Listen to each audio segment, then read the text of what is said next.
Est-il possible qu'un pervers narcissique soit un enfant? Eh bien oui, c'est tout à fait possible parce que c'est un trouble de personnalité qui débute justement dans la petite enfance. Déjà vers 3, 4, 5 ans, on peut constater que l'enfant a des comportements anormaux qui sont clairement inquiétants. Généralement, c'est un enfant qui va justement répéter quelque chose qu'il observe dans son entourage, donc ça ne vient pas tout seul, bien évidemment. Cet enfant va être particulièrement manipulateur par rapport à ses parents, mais aussi par rapport à ses frères et sœurs, peut être déjà très maltraitant et comprendre comment faire pour que quelqu'un se sente honteux ou coupable, pour que cette personne en fait aille dans son sens. Donc autrement dit, cet enfant peut tout à fait apprendre déjà à pleurnicher pour obtenir quelque chose, peut aussi menacer déjà ses frères et sœurs, les intimider autrement dit, et il y a des conséquences qui sont graves sur le développement du frère, de la sœur, etc.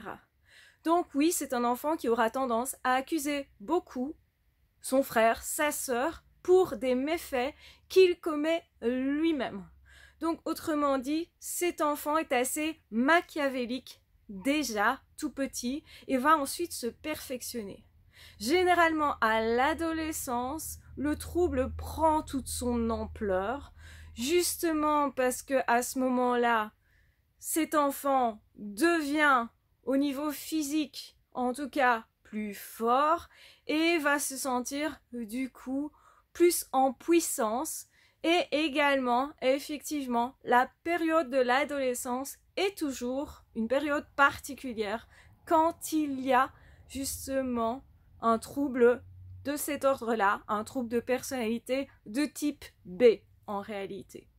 Donc effectivement qu'un enfant peut être déjà pervers, narcissique. Dans la famille, ça va être compliqué de supporter ça. Donc les parents vont être impactés. Et généralement, c'est double peine pour le parent qui est sain si il y a déjà le conjoint ou la conjointe qui a déjà ce trouble de personnalité. Vous l'aurez compris, la perversion narcissique, c'est assez déroutant et on a toujours tendance à considérer qu'un enfant ne peut être que gentil, que bon. Eh bien, c'est pas toujours vrai.